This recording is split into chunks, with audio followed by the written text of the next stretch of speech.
Hey everyone, today we're talking about something called HMPV, which is short for Human Metapneumovirus.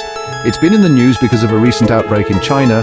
Now, HMPV isn't a new virus, it's been around for a while, but scientists only discovered it in 2001. It causes symptoms similar to a cold, like coughing, fever, stuffy nose and difficulty breathing. So how is HMPV different from COVID-19? Well, both are respiratory illnesses that spread through coughing and sneezing. They also both tend to peak during winter and early spring. However, they are different types of viruses. Think of them as cousins, not twins.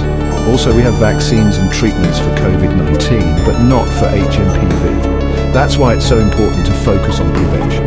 Speaking of prevention, here's what you can do. Wash your hands often with soap and water for at least 20 seconds. Avoid touching your face. Stay away from sick people, and always cover your coughs and sneezes. These are all simple things we can do to stay healthy. Now, you might be wondering if we should be worried about the HMPV surge in China. Health officials say there's no need to panic. The increase in cases seems to be normal for this time of year. Hospitals are ready, and we haven't seen a big increase in respiratory illnesses yet.